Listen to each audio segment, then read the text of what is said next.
আর জাহিলি যুগের নারীদের মতো নিজেদের সৌন্দর্যকে প্রকাশ করে বের হবে না। কথাটা কার? বলো, কথা কার? আল্লাহর বাণী। আমার বান্দিরা, তোমরা ঘরে অবস্থান করবে, আর জাহিলি যুগের নারীদের মতো নিজেদের বিউটি, সৌন্দর্যকে এক্সপোজ করবে না, দেখিয়ে বেড়াবে না। ঘরের মধ্যে তোমাদের অবস্থান, তার মানে নারীর মূল আবাস কেন্দ্র হলো ঘর। পুরুষ থাকবে বাইরে, পুরুষ কাজ করতে যাবে, চাকরি করতে যাবে, সমাজে নেতৃত্ব দিতে যাবে, রাতের বেলা বিশ্রামের জন্য ঘরে আসবে। আর নারী সারাদিন সারা সময় ঘরে থাকবে, ডাক্তারের কাছে যাওয়ার জন্য ঘরের বাইরে যাবে, জরুরি প্রয়োজনে ঘরের বাইরে যাবে, ঠিক কিনা? তাহলে ঘরটা বেসিক্যালি নারীদের, ঘর নারীদের দখলে, আর বাহিরটা আমাদের দখলে। এটা হচ্ছে আল্লাহর দেয়া সিকোয়েন্স। সুবহানাল্লাহ পড়েন। কিন্তু নারীরা এখন ঘর থেকে বাইরে বেরোতে শুরু করেছে। আল্লাহ সিকোয়েন্স দিলেন নারী থাকবে ঘরে, পুরুষ বাইরে। আমরা উল্টায় ফেলছি, এখন আমরা থাকি ঘরে, নারীরা চলে গেছে বাইরে। এজন্য জ্বালা যন্ত্রণা ফ্যামিলির ভিতরে বেশি না কম? আমি বলে থাকি যে নারীরা দুই জায়গায় খুব বেশি যায়, হুমড়ি খেয়ে পড়ে। এক যায় বাজারে, দুই যায় মাজারে, ঠিক কিনা? মাজারে যায় অনেক, ছেলে নাই মেয়ে নাই, ভাবে যে মাজার থেকে সন্তান পাওয়া যায়, এরকম আছে না নাই? রব্বুল আলামিন বলেন, ইয়াহাবু লিমান ইয়াশাউ ইনাসান ওয়া ইয়াহাবু লিমান ইয়াশাউ যুকুর আও ইউযাওয়িজুহুম যুকরানান ওয়া ইনাসা ওয়া ইয়াজআলু মান ইয়াশাউ আকীমা ইন্নাহু আলীমুন কাদির। তিনি যাকে চান তাকে মেয়ে দেন। আগে মেয়ের কথা বললেন, আগে ছেলে বলে নাই। তার মানে মেয়ের ভিতরে বরকত বেশি না কম? বেশি। আল্লাহ যাকে চান তাকে মেয়ে দেন, আল্লাহ যাকে চান তাকে ছেলে দেন, আবার যাকে চান তাকে ছেলেও দেন, মেয়েও দেন, আবার যাকে চান তারে ছেলেও দেন না, মেয়েও দেন না। তিনি কে? আল্লাহ। এজন্য চাইতে হবে তার কাছে, মাজারে যে চাওয়া যাবে না। আমার বোনেরা, খবরদার খবরদার খবরদার, মাজারে যে কিচ্ছু যাবেন না। মাজারে তো আপনাদের যাওয়ারই দরকার নাই, কারণ নারীদেরকে কবরের সামনে যে কবর জিয়ারত করতে নিষেধ করেছেন মুহাম্মদ সাল্লাল্লাহু আলাইহি ওয়াসাল্লাম। কারণ নারীরা দুর্বল চিত্তের অধিকারী হয়, রক্ত দেখলে ভয় পায়, পায় না? আমরা ভয় পাই, আমরা তো জবাই করি, আমরা কুরবানির সময় আল্লাহু আকবার, রক্ত দেখলে আমরা ভয় টয় পাই না। নারীরা রক্ত দেখলে ভিড়কে ওঠে, ওরা ভয় পায়। এজন্য পৃথিবীর কোন দেশের সেনাবাহিনীর প্রধান, চিফ ইন মিলিটারি, আপনি নারী দেখাতে পারবেন না। পৃথিবীতে এতগুলো দেশ, কোন দেশের সেনাপ্রধান নারী আছে? থাকলে আমারে জানান। কোন দেশের বিচারপতি নারী আছে? নাই। কারণ এই ডিসিশনগুলো নিতে হলে অনেক বড় মাথা লাগে, অনেক সাহস লাগে, কিন্তু নারীরা রক্ত দেখলে ভয় পেয়ে যায়। সুবহানাল্লাহ পড়েন। কি ব্যালেন্স আল্লাহ করে দিলেন। এই জন্য খবরদার, মাজারে যেয়ে কিছু চাওয়া যায় না। মাজারে পড়ে থাকা ব্যক্তিটা আপনার মতোই ব্যক্তি। আল মাইয়িতু ফিল কবরি কাল গারিকু ফিল বাহরি। সাঁতার না জানা ব্যক্তি সাগরে পড়ে গেলে যেমন অসহায়, কবরে চলে গেলে মানুষ তেমন অসহায়, সে কিচ্ছু দিতে পারে না। বরং আপনি কবরের সামনে যে দোয়া করে তারে কিছু দিয়ে আসবেন, ঠিক কিনা? কথা বুঝতেছেন? এজন্য মায়েরা, বোনেরা, আবারও বলি, খেয়াল করে শুনবেন, মাজারে যাওয়া যাবে না, মাজার কেন্দ্রিক হওয়া যাবে না। চাইতে হবে কার কাছে? দিতে পারে একজন, তিনি কে? কেউ যেটা দেখে না দেখে কে? কেউ যেটা শোনে না শোনে কে? কেউ যেটা পারে না পারে কে? এজন্য চাইবো কার কাছে? 24/7 সবসময় দেওয়ার জন্য ধন ভান্ডার নিয়ে তিনি প্রস্তুত, কিন্তু আমরা চাই না।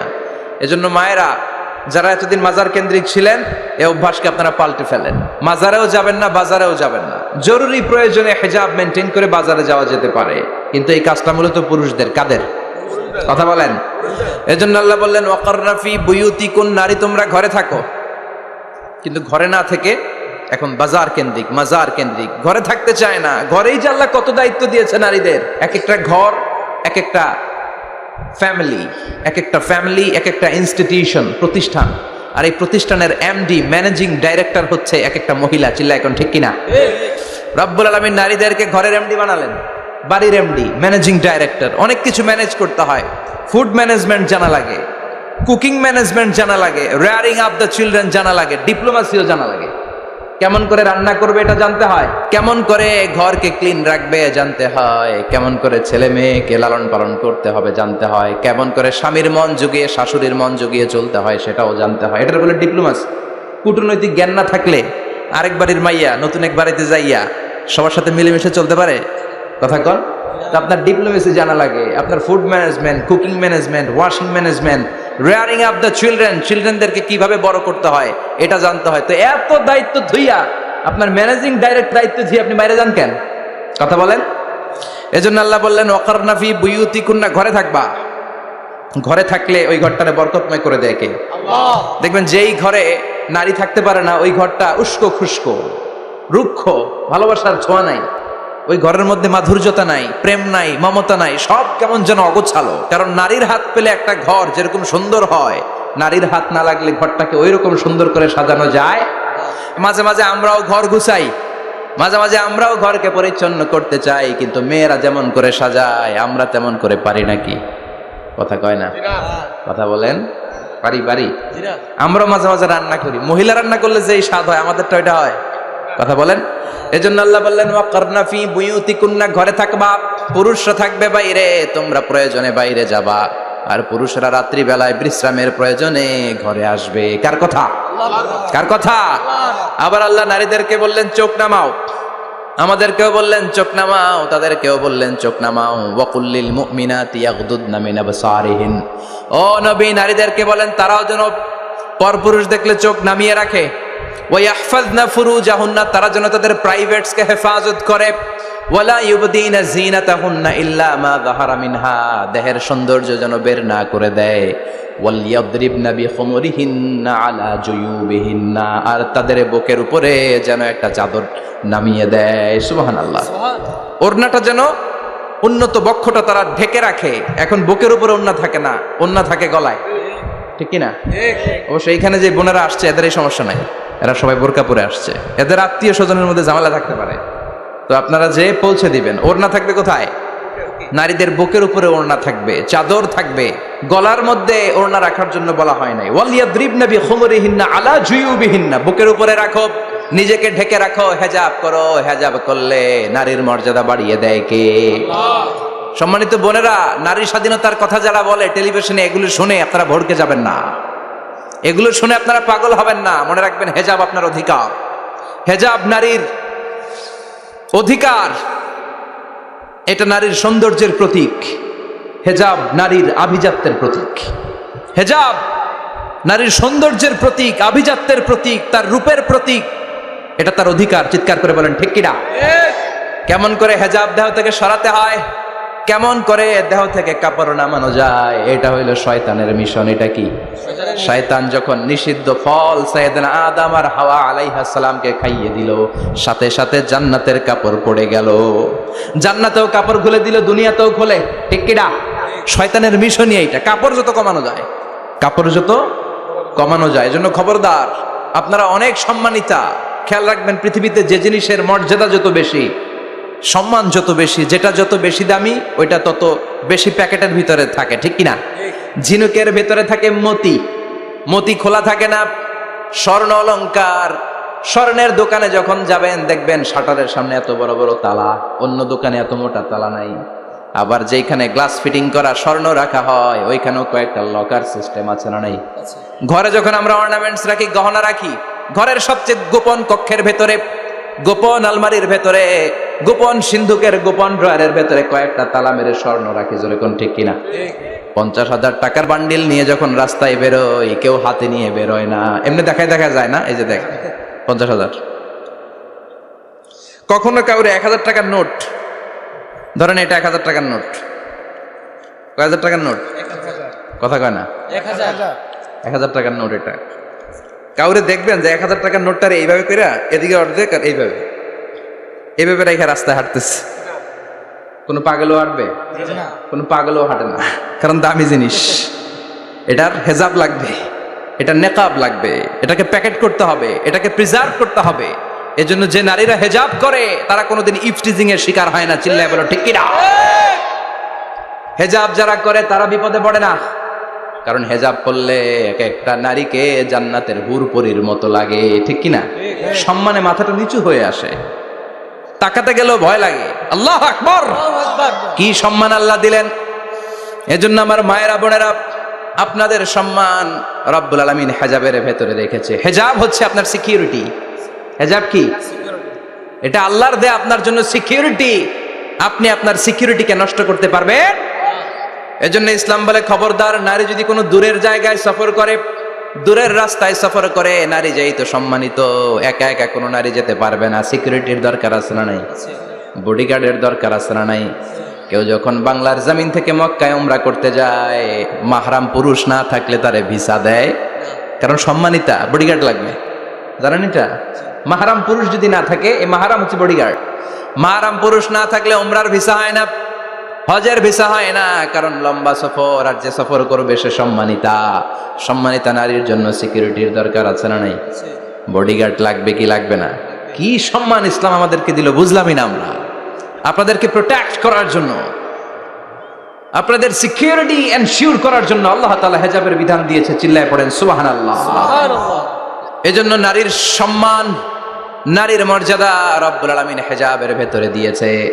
আবার নারীর মধ্যেও হিজাবের তারতম্য আছে না নাই? যাদের বয়স বেশি তাদের হিজাব কম, যাদের বয়স কম তাদের হিজাব বেশি। সুবহানাল্লাহ, কি ব্যালেন্স!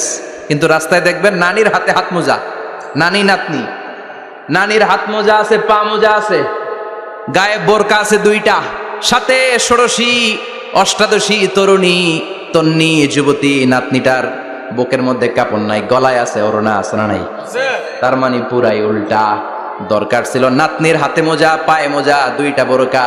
নানির গায়ে কাপড় না থাকলেও সমস্যা নাই, হালকা কাপড় পরে নানি বের হইছে, সমস্যা নাই। কোন রকম চাদর গায়ে দিয়ে নানি বের হইছে, সমস্যা নাই।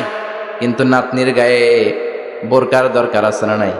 হাত মোজা, পা মোজার দরকার আছে না নাই?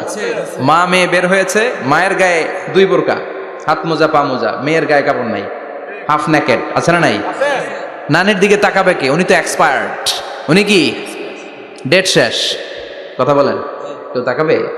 তাকাবে ওই ষোড়শী অষ্টাদশী তরুণী তন্নি যুবতীর দিকে, ঠিক কি না? এজন্য ইসলাম বলে খবরদার, হেজাব ছাড়া বের হওয়া যাবে না, নেকাব ছাড়া বের হওয়া যাবে না। বিশ্বনবী বললেন, মা তারাকতু মিন বাদি আদাররা আলার রিজালি মিনান নিসা, আমি চলে যাব কিন্তু আমার পরে আমার পুরুষ উম্মতদের জন্য নারীর চাইতে বড় কোনো ফিতনা আমি রেখে যাই নাই। আর বনি ইসরাইলের জামানায় সবচেয়ে বড় ফিতনা হয়েছিল নারীর ফিতনা, নারী কেলেঙ্কারি। এই জন্য নারীরা, বোনেরা, আপনাদেরকে সাবধান থাকতে হবে। নারীর ফিতনা বড় ফিতনা। নারী ভালো হলে সবচেয়ে ভালো, নারী খারাপ হলে নারীর চেয়ে খারাপ কেউ হতে পারে। এই জন্য নারীদের জন্য আল্লাহ কিছু মডেল দিলেন, নারীদের জন্য আল্লাহ কিছু আদর্শ পাঠালেন, নারীদের জন্য আল্লাহ শিক্ষণীয় মহীয়সী কিছু নারীর জীবনী দিলেন। বললেন, এই জীবনীগুলো পড়ো, তোমাদের জীবনটারে উজালা করে দিবে কে? আল্লাহ বললেন, দরাবাল্লাহু মাসালাল লিল্লাযিনা আমানু ইমরাতা ফিরআউন। গোটা বিশ্বের সব নারীদের জন্য রব্বুল আলামিন কুখ্যাত সন্ত্রাসী ফেরাউনের বউকে মডেল বানিয়ে দিয়েছে। সুবহানাল্লাহ পড়েন। সুবহানাল্লাহ। কাফেরের বউ মুমিন নারীদের মডেল, আবার নবীর বউ কাফের নারীদের মডেল, আছে না নাই? নূহ আলাইহিস সালাম আল্লাহর সব চাইতে প্রিয় নবী, প্রিয়দের একজন, কিন্তু তার বউ কাফেরদের মডেল। আর কুখ্যাত সন্ত্রাসী ফেরাউন, তার বউ আসিয়া মুমিন নারীদের মডেল। আল্লাহু আকবার। 6 জন নারীর জীবনীর কথা আমি রেকমেন্ড করি, সাজেস্ট করি যে 6 জন নারীর জীবনী মুখস্থ, ঠোঁটস্থ, অন্তস্থ থাকতে হবে প্রতিটা নারীর জন্য। আশা করি মায়েরা, বোনেরা শুনছেন, আশা করি আপনারা কান লাগিয়ে শুনছেন, অনুধাবন করার চেষ্টা করছেন। আপনাদের জন্য 6 জন নারীর জীবনী পড়া অবধারিত। সংক্ষেপে বলবো, কয়জন? গুনেন। 1 নম্বরে হচ্ছে হাজার, উম্মে ইসমাইল, সাইয়েদনা ইব্রাহিমের বউ, সাইয়েদনা ইসমাইল আলাইহিস সালামের আম্মা, নাম হলো হাজার। আমরা বলি বিবি হাজেরা। আমরা কি করি? হাজেরা আছে না? এই প্যান্ডেলেও হাজেরা নামে 2-1 বোন থাকতে পারে। আসলে নামটা হচ্ছে হাজার। নামটা কি? হাজার। এই হাজার হচ্ছে আপনাদের 1 নম্বর মডেল। 2 নম্বর কুখ্যাত সন্ত্রাসী ফেরাউনের বউ আসিয়া আপনাদের 2 নম্বর মডেল। 3 নম্বরে ঈসা আলাইহিস সালামের আম্মা মারিয়াম আলাইহিস সালাম আপনাদের মডেল।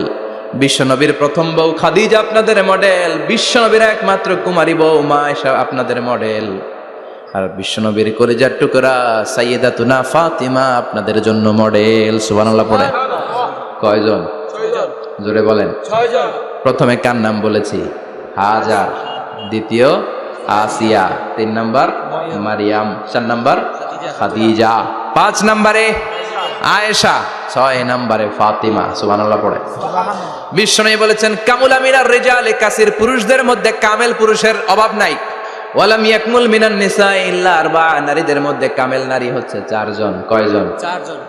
এরপরে আবার বাড়ালেন আয়েশার কথা, আবার বাড়ালেন ফাতেমার কথা, মোট হয়ে গেল 6 জন। সুবহানাল্লাহ পড়েন। মোট কয়জন? আসুন এই 6 জনের জীবনী থেকে একটা একটা করে শিক্ষা আমরা মনে রাখার চেষ্টা করি, তাহলে জীবন উজালা হয়ে যাবে। কয়টা করে শিক্ষা? হাজার আলাইহিস সালাম, ওনার জীবনী থেকে শিক্ষা হচ্ছে তাওয়াক্কুল আলাল্লাহ, বিপদে আপদে সবসময় ভরসা কার উপর?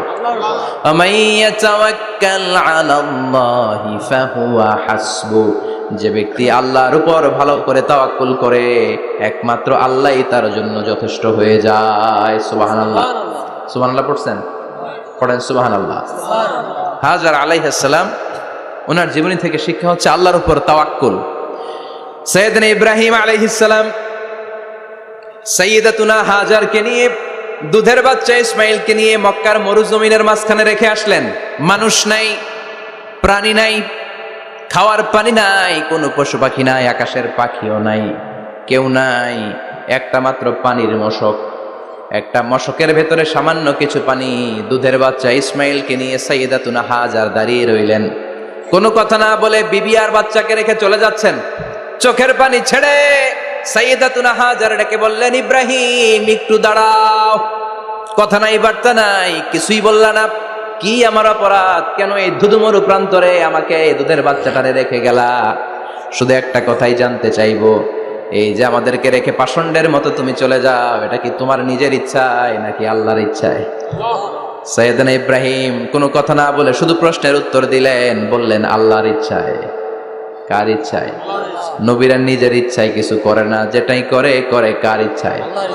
সাইয়্যিদাতুনা হাজার বললেন, ইযান লা ইউদাইয়ুনাল্লাহ, তোমার ইচ্ছায় যদি আমাদেরকে রেখে না যাও, আল্লাহর ইচ্ছায় যদি রেখে যাও, তাহলে আমার ভরসা আছে আল্লাহ আমাদেরকে নষ্ট হতে দিবে না, আল্লাহ আমাদেরকে কোনো কষ্ট দিবে না, আমার আল্লাহই আমার জন্য যথেষ্ট। সুবহানাল্লাহ। আপনারে মায়েরা যারা আছেন, আপনাকে আর আপনার 2 সন্তানকে নিয়ে আপনার স্বামী সিলেটের হাকালুকি হাওরের মাঝখান দিয়ে রেখে আসছে। কি করবেন? পিছনে পিছনে দৌড়াবেন, গালাগালি শুরু করবেন। যদি বলে আল্লাহর ইচ্ছায় তোমারে রেখে গেলাম, জীবনেও মানতে চাবেন না, বলবেন তোরেও বাদ দিলাম, তোর আল্লাহরেও বাদ দিলাম। আছে না নাই? কিন্তু সাইয়্যিদাতুনা হাজার কেমন নারী ছিলেন, একটা টু শব্দ করেন নাই। শুনতেছেন? কেন ইমাজিন, কল্পনা করতে পারেন?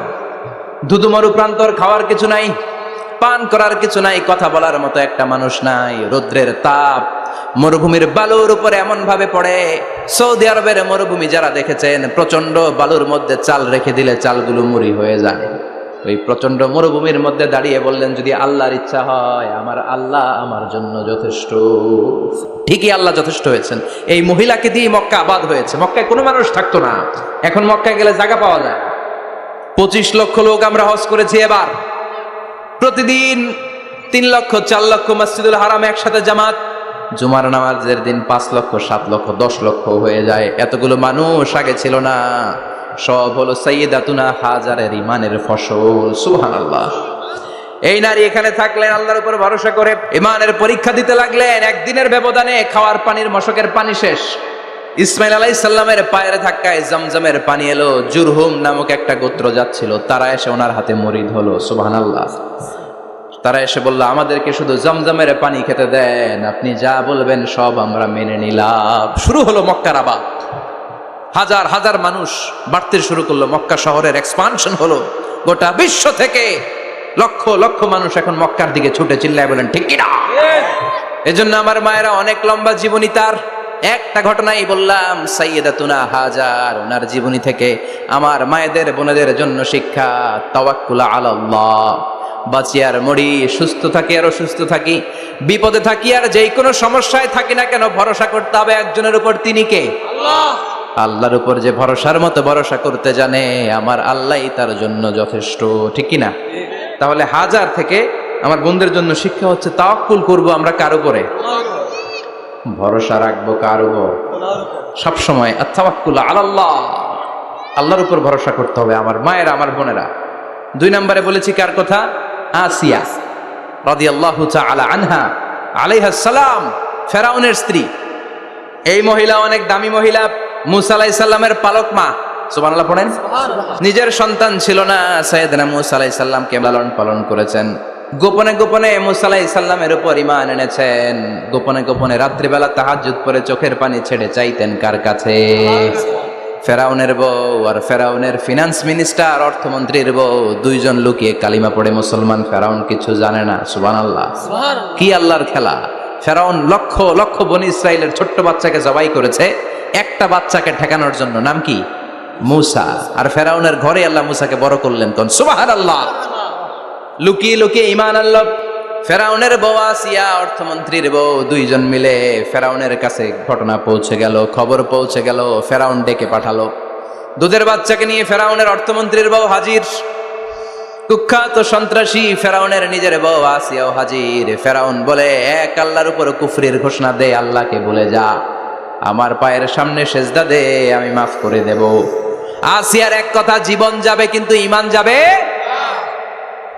ফেরাউনের অর্থমন্ত্রীর স্ত্রীরও এক কথা, যে আল্লাহর কাছে আমরা মাথা নত করেছি, পৃথিবীর কোন শক্তির কাছে ওই মাথা নত হতে পারে না। ফেরাউন বলল, তাই নাকি? দেখি তোদের ঈমানের পাওয়ার কত বড়। অর্ডার করলো বিশাল বড় পাতিল নিয়ে আসো, কড়াই নিয়ে আসো, কড়াই ভর্তি তেল গরম করতে শুরু করো। টকবক টকবক করে কড়াইয়ের মধ্যে গরম তেল। ফেরাউন বলে, ও অর্থমন্ত্রীর স্ত্রী, তোমারে অনেক ভালো জানতাম, এখনই আমার পায়ের সামনে সেজদায় লুটিয়ে পড়ো, আল্লাহরে ছাড়ো, আমি তোরে ছেড়ে দেব। অর্থমন্ত্রীর বউ বলে, এত সোজা না। সুবহানাল্লাহ বলে। কি ঈমান! ঈমানের পথে অবিচল থেকে আমার মরণ যেন হয়, তোমারই কাছে মিনতি আমার, তোমারই কাছে মিনতি আমার, মহামহিম দয়াময়, ঈমানের পথে অবিচল থেকে আমার মরণ যেন হয়। পড়েন আমিন। আবার পড়েন আমিন। এক কথা, আল্লাহর সামনে মাথা নত করেছি, কারো সামনে করব না। ফেরাউন অর্ডার দিল, এই মহিলার দুধের বাচ্চাটারে টান দিয়ে আন, টকবক তেলের মধ্যে, কড়াইয়ের মধ্যে গরম তেলের মধ্যে ছেড়ে দে। মায়ের চোখের সামনে দুধের বাচ্চাকে গরম তেলের মধ্যে ছাড়ে। হিসাবটা কি সহজ নাকি? কথা বলেন। চিৎকার দিয়ে মা কেঁদে ওঠে, ছেড়ে দাও। ফেরাউনের নির্দয় অন্তরে দয়া হয় না। দুধের বাচ্চাটারে তেলের মধ্যে ছেড়ে দেওয়ার পরে মুহূর্তের মধ্যে ছেলেটা রোস্ট হয়ে যায়। কিন্তু ছেলেটা হাত উঁচু করে ডেকে বলে, মা ভয় পেও না, তোমরা দেখো টকবগে কড়াইয়ের ভেতরে তেল, আসলে মা এটা আগুন না, এটা জান্নাতের বাগান। ও মা, ফেরাউনের দিকে তাকাস না রে মা, আমার মতো দৌড় দিয়ে তেলের মধ্যে ঝাঁপ দে। আল্লাহু আকবার। ফেরাউনের অর্থমন্ত্রীর বউয়ের ঈমান দ্বিগুণ হয়ে যায়, 3 গুণ হয়ে যায়। সে বলে, ফেরাউন, গোটা পৃথিবীটারে এক পাশে করতে পারবি, কিন্তু আমার মাথাটা তোর পায়ের সামনে নোয়াতে পারবি? ফেরাউনের অর্থমন্ত্রীর ওই স্ত্রীকে বাচ্চার পরে ওই তেলের মধ্যে ঢেলে দেওয়া হলো। ওই মহিলাটাও রোস্ট হয়ে যায়। বাকি রইল ফেরাউনের বউ আসিয়া। কি নাম? আসিয়া কিন্তু দৃশ্যটা দেখেছে, চাক্ষুষ মৃত্যু দেখেছে দুইজনের। ফেরাউন বলে, আসিয়া, কত অন্তরঙ্গ সম্পর্ক আমাদের, আজীবন কত ভালোবাসা ছিল, কত খুনসুটি ছিল, কিন্তু আমার পায়ের মধ্যে সেজদা দিয়ে প্রমাণ কর তুই আমারে ভালোবাসিস। আসিয়ারও একই কথা, জীবন দিব কিন্তু ঈমান দিব না। ফেরাউন বলল, তোকেও আমি ছাড়বো না, তোকে আমি উলঙ্গ করব। হাজার হাজার মানুষের সামনে আসিয়ার কাপড় টেনে নেওয়া হলো, তক্তার মধ্যে শুইয়ে তক্তার মধ্যে হাতে পায়ে পেরেক মারা হলো। হাতের এই পাশ দিয়ে পেরেক ঢুকে ওই পাশ দিয়ে বেরোয়, তক্তার এ পাশ দিয়ে ঢুকে ও পাশ দিয়ে বেরোয়, ফিনকি দিয়ে রক্ত বের করে। আসিয়া সহ্য করতে না পেরে ডেকে বলে, আল্লাহ, ফেরাউন থেকে তুমি আমারে বাঁচাও। এই দোয়াটা সূরাতুত তাহরিমে আল্লাহ সরাসরি কোট করেছেন, রব্বিবনিলি ইনদাকা বাইতান ফিল জান্নাহ। ও আল্লাহ, মালিক, তোমার পাশে জান্নাতে একটা ঘর বানায়া দিও। এরকম একটা সঙ্গীত আছে না নাই? এই সঙ্গীতটা সরাসরি সূরাতুত তাহরিম আসিয়ার দোয়া থেকে কোট করা হয়েছে। পড়েন সুবহানাল্লাহ। মালিক, তুমি জান্নাতে তোমার পাশে আমায় একটি ঘর বানিয়ে দিও, একটি ঘর বানিয়ে দিও সে বিভীষিকাময় মহাদিনে, তোমার প্রতিবেশী করে নিও মালিক তুমি জান্নাতে, তোমার পাশে আমায় একটি ঘর বানিয়ে দিও, একটি ঘর বানিয়ে দিও। আল্লাহু আকবার। সেই 5000 বছর আগের দোয়া আজও আমরা তাফসীর মাহফিলে গান বানিয়ে বলি। 5000 বছর আগের কথা আজও আমরা কোরআনের আয়াত হিসেবে পড়ি। আল্লাহু আকবার। কি মাকবুল হয়েছেন মহিলাটা আল্লাহর দরবারে। আল্লাহরে বললেন, আল্লাহ শুধু তোমার ইবাদতের কারণে আজকে আমার এমন দশা উলঙ্গ হওয়া লাগলো, আমার হাতে পায়ে পেরেক ঠোকা হলো, আল্লাহ এখন গরম তেলের মধ্যে ছেড়ে দেয়া হবে, তুমি বাঁচাও। আল্লাহ বললেন, জিব্রাইল আমার জান্নাতটারে আসিয়ার চোখের সামনে তুলে ধর। আমার আসিয়া দুনিয়ার বুকে থেকে জান্নাত দেখে দেখে আমার মেহমান হয়ে আমার কাছে আসবে।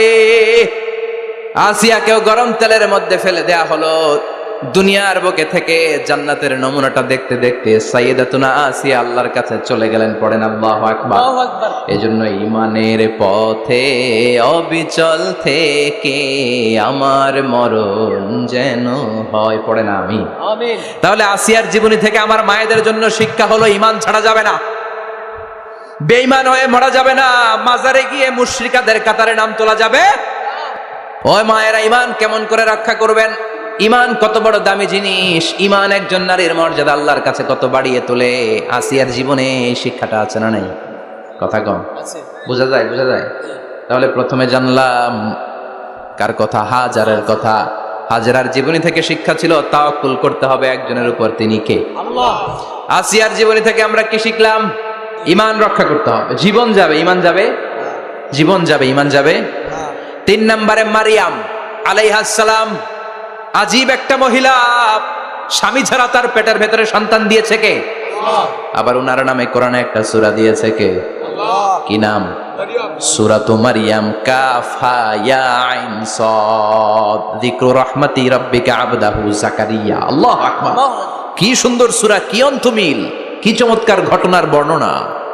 উনার নামেও সূরা, উনার ফ্যামিলির নামেও সূরা। উনার আব্বার নাম ইমরান, মায়ের নাম হান্না বিনতে ফাখুজ। উনাদের ফ্যামিলিটা আল্লাহর কাছে এত প্রিয়, আল্লাহর একটা সূরা দিলেন ইমরানের পরিবারের সূরা। কোন সুবহানাল্লাহ। কোরআনের 3 নাম্বার সূরা, সূরাতু আলে ইমরান।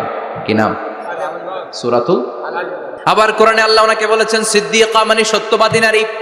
আবার আল্লাহ বলেছেন ওয়ালাইসা যাকারু কাল উনসা, এটা এমন মেয়ে কোন পুরুষ এই মেয়ের মতো হতে পারে? ওনার মা হান্না বললেন, আল্লাহ আমার পেটে ছেলে না মেয়ে আমি জানি না।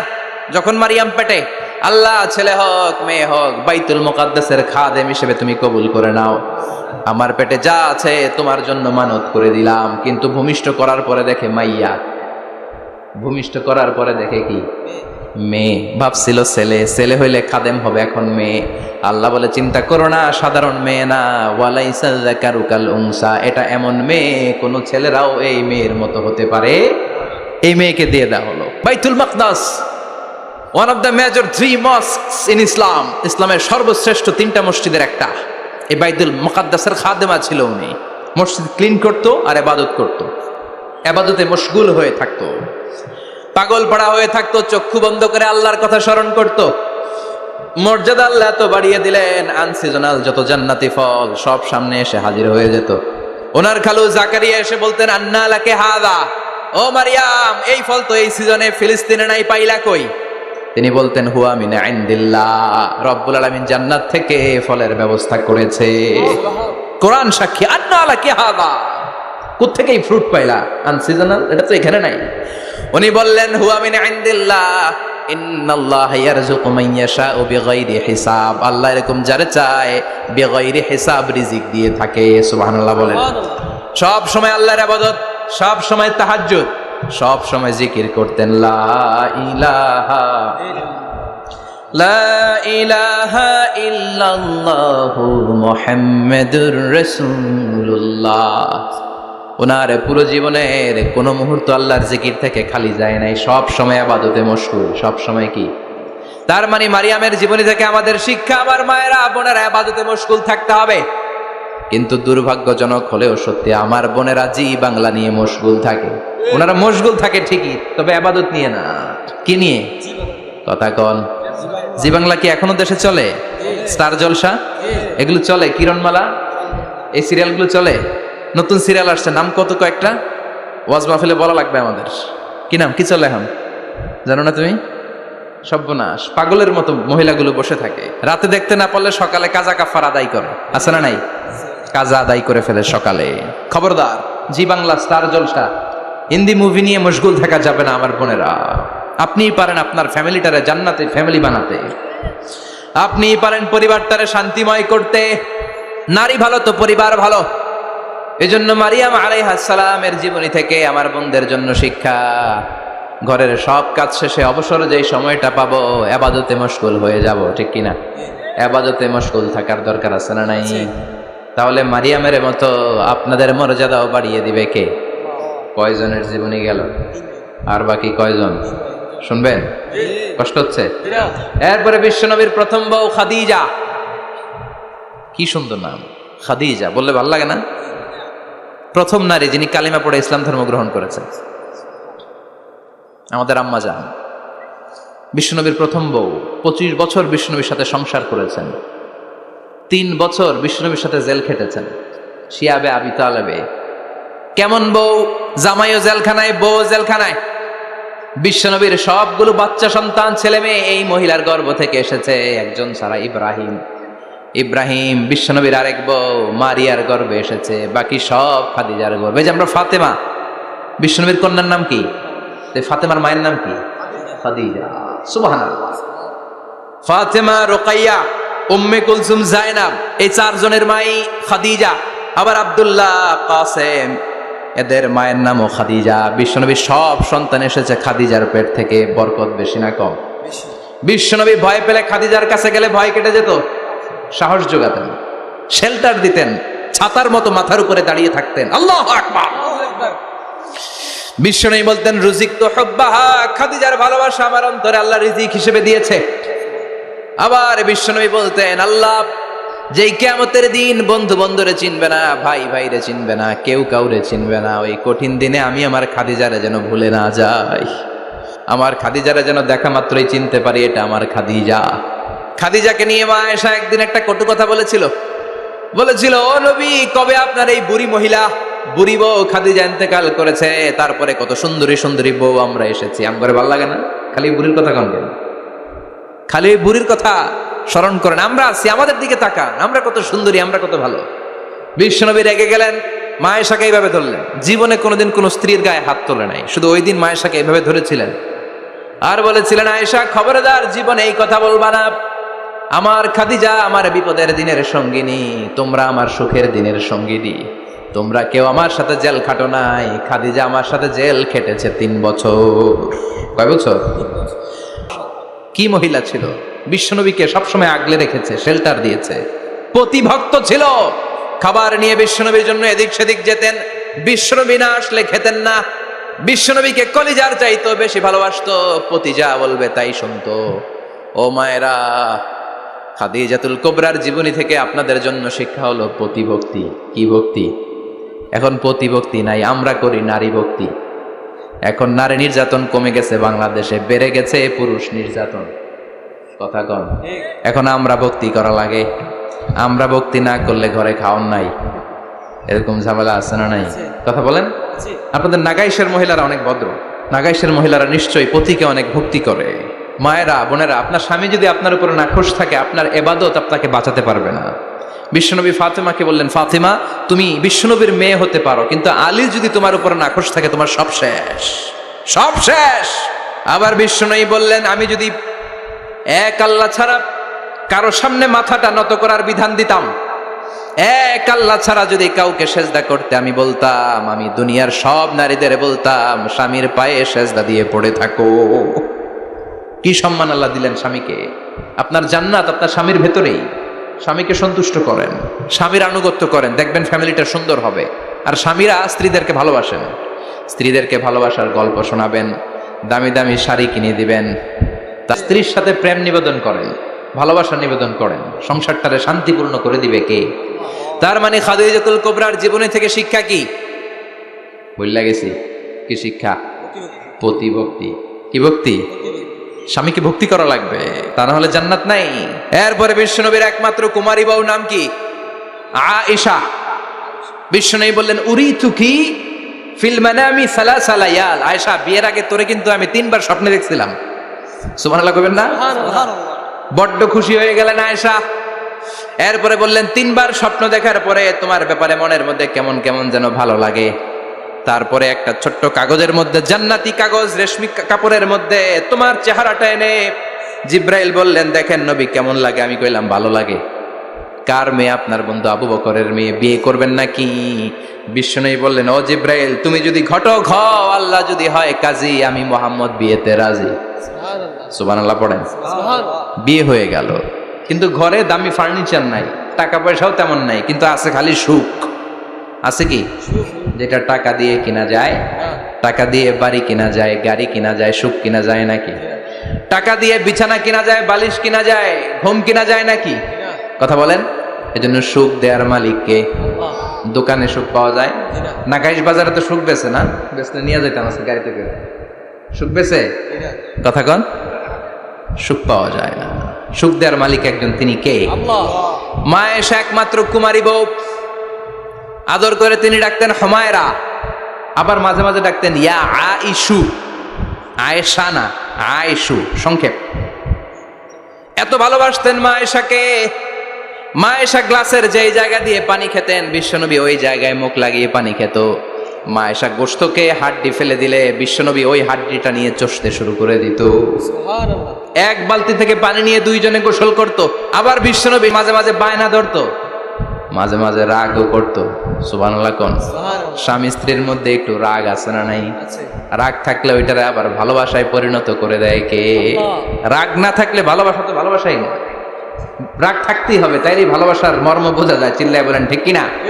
ক্ষুধা না থাকলে খাবারের মর্যাদা বোঝা যায় না। সারাদিন পেট ভরা, খাওয়ার মজা বুঝবেন? ক্ষুধা, প্রচন্ড ক্ষুধা, তৃষ্ণার্ত, লেবুর শরবত পাইলে অমৃতের মতো লাগবে। প্রচন্ড ক্ষুধা, হাজি বিরিয়ানি পাইছেন 1 প্লেট, ইচ্ছে মতো খাবেন, কিন্তু পেট ভর্তি, হাজি বিরিয়ানি খাওয়া যাবে? এজন্য রাগ না থাকলে ভালোবাসা যে কত দামি, ভালোবাসা যে আল্লাহর পক্ষ থেকে কত বড় নেয়ামত বোঝা যায় না। মাঝে মাঝে মা আয়েশা রাগ করতেন। শুনতেছেন? বিশ্বনবী বলেন আয়েশা, কখন তুমি রাগ করো, কখন তুমি আমারে ভালোবাসো আমি বুঝি। সুবহানাল্লাহ পড়েন। মা আয়েশা বললেন কেমনে বোঝেন? বিশ্বনবী বললেন যখন তুমি রাগ করো তখন নামাজের পরে দোয়ার মধ্যে বলো, ও ইব্রাহিম আলাইহিস সালামের আল্লাহ, আপনি আমার উপর দয়া করেন। তার মানে তুমি রাগ করে আছো, আমার নাম নাও নাই। আর যখন আমার উপর খুশি থাকো, নামাজের পরে দোয়াতে বলো, মুহাম্মদ সাল্লাল্লাহু আলাইহি ওয়াসাল্লামের আল্লাহ, আপনি আমাদের উপর রহমত করেন।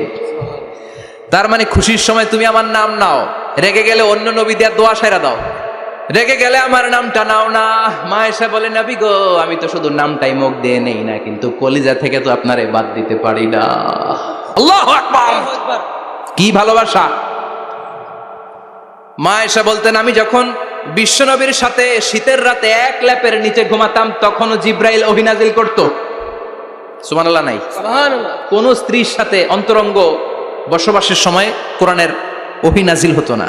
একমাত্র মা আয়েশার সাথে যখন এক বিছানার এক ল্যাপের নিচে 2 জন শুয়ে আছে, কোরআনের আয়াত নাজিল করছে কে? আবার মা আয়েশা বলছেন আমার কারণে ও মুসলিম উম্মাহ তোমরা তায়াম্মুমের বিধান পেয়েছো। ফাতায়াম্মামু সাঈদান তাইয়্যিবা। মা আয়েশা একটা যুদ্ধে গিয়েছিলেন, যুদ্ধ থেকে ফেরার পথে মা আয়েশার গলার লকেট নাই।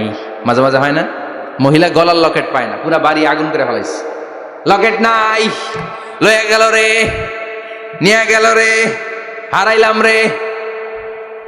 মা আয়েশার লকেট নাই। লকেট হারানোর পরে মা আয়েশা কান্নাকাটি। বিষ্ণু বললেন থামো। অনেকক্ষণ থামার পরে লকেট খুঁজে পায় না, সবাই খোঁজাখুঁজি, লকেট কই, লকেট কই, লকেট খুঁজে পায় না। ওদিক দিয়ে মাগরিবের নামাজের সময়ও শেষ, নামাজের সময় শেষ।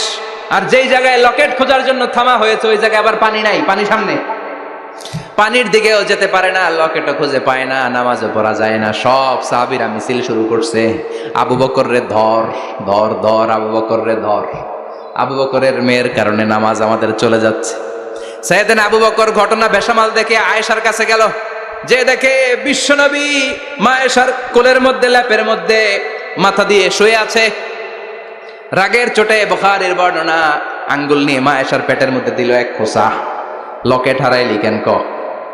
তোর জন্য বাইরে মিছিল চলে, তোর জন্য বাইরে সব সাহাবারা বলে নামাজ পড়তে হবে, সময় নাই। ও আবু বকর, আপনার মেয়ের কারণে এই কাণ্ড। খাসরা মানে কুমর। আবু বকর মা আয়েশার খাসরাতে এত জোরে গুতা মেরেছেন, মা আয়েশা বললেন এই গুতার কারণে আমি অনেক দূরে চলে যাওয়ার কথা ছিল ব্যথার চোটে, কিন্তু যাই নাই, কারণ কোলে কে? কোলের মধ্যে বিশ্বনবীর মাথা। নড়ে গেলে বিশ্বনবীর ঘুম ভেঙে যাবে, ব্যথাটা হজম করেছি, নড়ি নাই। আল্লাহ তখন আয়াত নাজিল করলেন, ফালাম তাজিদু মাআন ফাতায়াম্মামু সাঈদান তাইয়্যিবা। ও সাহাবারা, মিছিল বন্ধ করো। কোন নারীর বিরুদ্ধে মিছিল করো? এই নারীর সাথে তো বিয়ে আমি সরাসরি বিশ্বনবীর দিয়েছি। যাও, ওজুর জন্য টেনশনে ছিলা, টেনশনের দরকার নাই। আয়েশার কারণে আজকে নতুন করে একটা বিধান দিলাম, আজ থেকে যদি ওজুর পানি না পাওয়া যায়, বালুর মধ্যে 2 হাত বাড়ি মেরে তায়াম্মুম করো, নামাজ পড়ে নাও, কবুল করে নিবে কে? এই মা আয়েশার লকেট হারানোর কারণে তায়াম্মুমের বিধান নাজিল হয়েছে। কোন সুবহানাল্লাহ।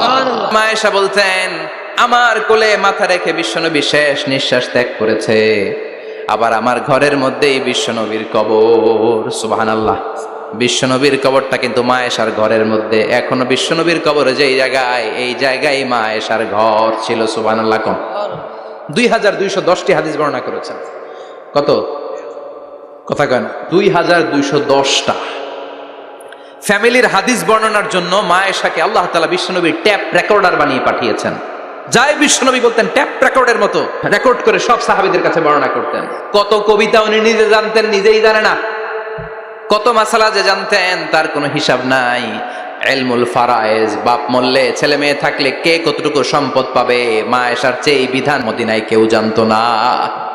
বিশ্বনবীর ইন্তেকালের পরে সাহাবাদের মধ্যে কোনো মাসালা নিয়ে কনফিউশন হলে সব সাহাবারা আম্মা জান আয়েশার কাছে এসে সলিউশন নিয়ে যেতেন।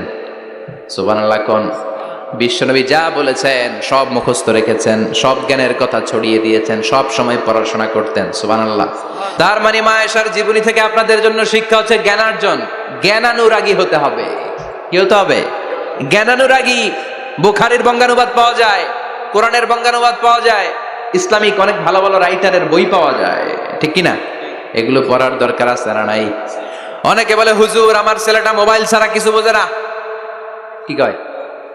মোবাইল ছাড়া কিচ্ছু বোঝে না। হুজুর মোবাইল দিলে ঠান্ডা, মোবাইল নিলে কান্দে, এরকম আছে না নাই? এর কারণ হাজব্যান্ড ওয়াইফ দুইটার কাছে সবসময় মোবাইল। কথা কন। বাবার কাছেও মোবাইল, মায়ের কাছেও মোবাইল, তো ছেলে মোবাইলের জন্য কাঁদবে না তো কি করবে?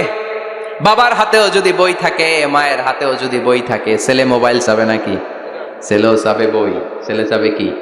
কথা বুঝতে পেরেছেন? এই জন্য জ্ঞান অনুরাগী হতে হবে মা আয়েশার মতো। মা আয়েশা 2210টা হাদিস মুখস্থ করেছে, আপনি কয়টা করছেন? উনি পারলে আপনি পারবেন না কেন? মায়েরা শুনতেছেন তো? আশা করি আপনারা শুনতেছেন। তাহলে মা আয়েশার জীবনী থেকে আমরা শিক্ষা পেলাম জ্ঞান চর্চা করতে হবে। সর্বশেষ কোন নারী? কথা কন। ফাতিমা রাদিয়াল্লাহু তাআলা আনহা, বিশ্বনবীর কলিজার টুকরা। চাচাতো ভাই আলীর সাথে বিয়ে হলো। আলী যখন প্রস্তাব দিল ফাতেমার কাছে, যে বলে ও ফাতেমা রাজি আছো কিনা? চুপচাপ, কথা কয় না। বিশ্বনবী বুঝলেন রাজি, দুইজনকে বিয়ে পড়িয়ে দিলেন। বিয়ে পড়িয়ে দুইজনকে দাঁড় করিয়ে দিয়ে বিশ্বনবী ওযু করলেন। ওযু করার পরে সামান্য কিছু ওযুর পানি ছিল, আলীর মাথার মধ্যে ছিটিয়ে দিলেন, বরকতের পানি। সুবহানাল্লাহ কইবেন না? সুবহানাল্লাহ। ওযু করে সাইয়েদনা আলীর মাথার মধ্যে ছিটিয়ে দিলেন আর দোয়া করে দিলেন, বারাকাল্লাহু লাকুমা ওয়া বারাকা আলাইকুমা ওয়া জামাআ বাইনাকুমা ফি খাইর। আল্লাহ তোমাদের দুইজনকে বরকত দিয়ে দাম্পত্য জীবন শুরু করার তৌফিক দান করুক। আবার দোয়া করলেন, আল্লাহুম্মা বারিক লাহুমা ফি বিনাইহিমা, ওদের সম্পর্কে বরকত দেন। ওয়া নাসালিহিমা শিবলিহিমা, ওদের গর্ভে যে সন্তান আসবে এগুলোর শ্রেষ্ঠ সন্তান বানান। 1 বছরের ব্যবধানে ঘরটাকে আলোকিত করে প্রথম সন্তানের জন্ম হাসান। সুবহানাল্লাহ। হাসান রে বিশ্বনবী এত আদর করেছেন, বিশ্বনবীর কাছ থেকে এত আদর কেউ কোনোদিন পায় নাই। হাসান রে বিশ্বনবী ডাকতেন লুকা। বুখারীর বর্ণনা, শব্দটা কি? লুকা মানে পিচ্ছি। ছোট বাচ্চাদেরকে আপনারা কি কন? আরে পিচ্ছি তো আমি কইছি, আপনারা কি কন? নাগাইছি কি বলেন? বাচ্চা বলেন, বাবু বলেন, আর কিছু কি বলেন? আর কিছু নাই। তাহলে যে বাবু পিচ্ছি, হ্যাঁ, এই বাবু পিচ্ছি আরবি হচ্ছে লুকা। বিশ্বনবী ফাতেমার ঘরে এসে বলতেন, আইনা লুকা, পিচ্ছিটা কই রে? আমার হাসান কই, আমার নানা ভাই কই? আর বিশ্বনবীর আওয়াজ শুনলে হাসান এসে বিশ্বনবীর কাঁধে, আল্লাহু আকবার, আল্লাহু আকবার। বিশ্বনবী বলতেন, ফাতেমা আমার কলিজার টুকরা, যে ফাতেমারে কষ্ট দেয় সে আমারে কষ্ট দেয়, ফাতেমারে আনন্দ দেয় মানে আমি বিশ্বনবীরে আনন্দ দেয়। এই ফাতেমা সব সময় পর্দায় থাকতেন, দিনের বেলা বেরোতেন না, সারা দিনে টয়লেট করতেন একবার, সেটাও করতেন রাত্রে, যাতে দিনের বেলা কেউ তারে না দেখে। কি ব্যালেন্স লাইফ, কি ব্যালেন্স লাইফ! রাতে একবার টয়লেটে যাওয়া মানে কি সারাদিন খাওয়া দাওয়া এরকম ব্যালেন্স করে করতেন। কেউ দেখতে পারে নাই ওনারে, কেমন ছিল কেউই জানতো না। এমন ভাবে চলাফেরা করতো, কোনো পুরুষদের সামনে দিয়ে কখনো যেতেন না। এজন্য ইন্তেকালের আগে আলীকে বললেন, আলী, বিশ্বনবীর ওসিয়ত অনুযায়ী কিছুদিন পরে আমি আমার বাবার সাথে সাক্ষাৎ করব। ইন্তেকালের সময় বেশি লোক আমার জানাজাতে আসার দরকার নাই, নিজেরা দোয়া করে দিলে চলবে। আর আমার জানাজার খাটিয়ার উপর দিয়ে বিশাল একটা বোরকা দিয়ে দিও। এটার আরবিতে বলে নাউশ। কি বলে? এই প্রথম কোন নারী তার খাটিয়ার উপরে নাউশ ব্যবহার করেছে, জন্য এটাকে বলে সুন্নাতু ফাতিমা, ফাতেমার সুন্নাত। সাইয়েদাতুনা ফাতেমার আগে কেউ জানাজার খাটিয়াতে নাউশ ব্যবহার করে নাই। আল্লাহু আকবার। আলীকে বলে গেলেন, আলী, অল্প কয়েকজন পুরুষ নিয়ে জানাজা দিও, বেশি মানুষের কাছে আমার নিও না। দুনিয়ার বুকে আমি লুকিয়ে লুকিয়ে চলতাম, মরার পরে লুকিয়ে লুকিয়ে আল্লাহর কাছে চলে যেতে চাই, পুরুষদের সামনে আমার নিও না। ও মা, এই ফাতেমার জীবনী থেকে আপনার জন্য শিক্ষা হলো পর্দা। সব সময় পর্দাটা দেহে থাকার দরকার আছে না নাই? রাজি আছেন তো? তাহলে এই 6 জন নারীর জীবনে যদি আমার মায়েরা পরে, আমার মায়েরা বোঝে, ওই মায়েরা বিপদগামী হতে পারে নাকি? হতে পারে। তাহলে 6 জনের আবার রিভাইজ করে চলেন। প্রথমে বললাম কার কথা? হাজারের জীবনী থেকে শিক্ষা কি? আল্লাহর উপর তাওয়াক্কুল। 2 নম্বরে বললাম কার কথা? আসিয়ার কথা। আসিয়ার জীবনী থেকে শিক্ষা হলো ইমানের পথে অবিচল থাকতে হবে, ঠিক কিনা? তারপরে মারিয়ামের জীবনী থেকে শিক্ষা হলো সব সময় ইবাদতে মশগুল। খাদিজার জীবনী থেকে শিক্ষা হলো প্রতিভক্তি, স্বামীর প্রতি আনুগত্য। মা আয়েশার জীবনী থেকে শিক্ষা হলো জ্ঞান অর্জন করতে হবে কার খুশির জন্য? আর ফাতিমার জীবনী থেকে শিক্ষা হলো সব সময় পর্দা, গায়ের মধ্যে থাকার দরকার আছে না নাই? মানতে রাজি আছেন? এই 6 জনের জীবনী গ্রন্থ কিনা যাবে না? কিনতে রাজি আছেন তো? কথা কয় না? সবাই রাজি? নারীদের জন্য জান্নাতে যাওয়া সহজ, very easy way. Our beloved Prophet Muhammad has prescribed a very easy way to enter the paradise for the women. নারীদের জন্য জান্নাতে যাওয়ার সহজ শর্টকাট। মায়েরা আবার কান খাড়া করেন খরগোশের মতো, শর্টকাট বলে দিয়ে যাই। আলমারআতু ইযা সাল্লাত খামসাহা, বিশ্বনবী ফরমান 4টা কাজ যে নারী দুনিয়ার বুকে করবে, ওই নারীর জন্য জান্নাতের 8টা দরজা খুলে দিবে কে? আল্লাহ। 1 নম্বর, আলমারআতু ইযা সাল্লাত খামসাহা, 5 ওয়াক্ত নামাজ যে মেয়েরা পড়বে, সামাত শাহরাহা, যারা রমজানের রোজা রাখবে, আতাআত বালাহা, স্বামীর আনুগত্য করবে, হাফিজাত ফুরুজাহা, লজ্জাস্থানের হেফাজত করবে। এই 4টা কাজ যে নারীরা করবে, 8টা জান্নাতের দরজা তাদের জন্য খুলে দিবে কে? আল্লাহ। সহজ হয়ে গেল না? মাত্র 4টা। কয়টা? 4টা। আরো জোরে বলেন, কয়টা? 4টা। মাত্র 4টা কাজ। আর কিছু কাজ করতে বিশ্বনবী নিষেধ করেছেন। জামার উপর দিয়ে পারফিউম মেখে যেতে নিষেধ করেছেন মুহাম্মদ সাল্লাল্লাহু আলাইহি ওয়াসাল্লাম। আইয়ুমা ইমরাআতিন ইস্তাআতারাত, যেই মহিলারা পারফিউম মেখে বের হলো পুরুষদের দৃষ্টি আকর্ষণের জন্য, কিয়ামতের দিন জিনাকারিনীদের কাতারে ওদেরকে দাঁড় করাবে কে? আল্লাহ। অনেক মহিলারা আছে ঝাঁঝালো পারফিউম দেয়, আছে না? টেম্পুর মধ্যে বসাই যায় না, না? সিএনজিতে বসছেন, এদিকে বসছে খালাম্মাই, হায় হায়। মায়েরা খেয়াল করে শুনেন, আপনাদের ড্রেস কেমন হবে? নাম্বার 1, আপনার পুরো দেহটা ঢাকা থাকতে হবে। যে ড্রেস পরবেন, you should cover your whole body. শুধু হাতের এই 2 কবজি আর চেহারা খোলা রাখতে পারবেন, তবে চেহারা ঢেকে রাখা উত্তম। একজন মহিলা বোরকা পরছে কিন্তু চেহারা খোলা, তার হেজাব হয় নাই, পর্দা হয় নাই, এটা বলা যাবে। কিন্তু উত্তম হচ্ছে চেহারা ঢেকে রাখা, কারণ চেহারা সৌন্দর্যের রাজধানী। Face is the capital of beauty, ঠিক কিনা? চেহারা দেখলাম তো সব বোঝা গেল, ঠিক কিনা?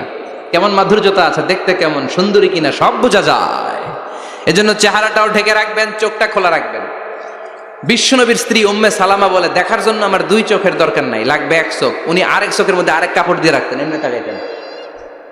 সাহাবারা বলতেন, উনারা দেখলে আমরা দিতাম দৌড়, ভয় লাগতো। চোখ একটা দেখা যায় আর একটা খোলা, উনারা দেখে আমরা এদিক সেদিক পালিয়ে যেতাম। আবার অনেক মহিলারা পা ঢাকে না, পা কিন্তু পর্দার অন্তর্ভুক্ত, সব সময় মেয়েরা পা মোজা পরে বেরোতে হবে, পা দেখানো যাবে না। হাদিসে এসেছে শুধু হাত এতটুকু, পা কিন্তু পর্দার অন্তর্ভুক্ত। উম্মে সালামা বললেন, ইয়া রাসূলুল্লাহ, আমরা তো হাঁটতে গেলে অনেক সময় পা দেখা যায়। বিষ্ণু বললেন, তাই?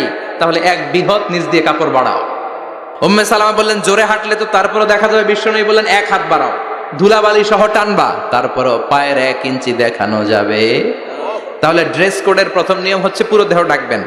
2 নম্বরের নিয়ম, পোশাক ঢিলে ঢালা হবে না টাইট ফিটিং? আরো জোরে বলেন। আছি আমরা কোন জামানায়, লাজ শরম গেছে হারায়, পাতলা শাড়ির বাহার, পাখি ড্রেস লেহেঙ্গা, পোশাক দেখে নারীর লাজে মরে যাই। হায় হায়, আছি আমরা কোন জামানায়, লাজ শরম গেছে হারায়। ঠিক কিনা?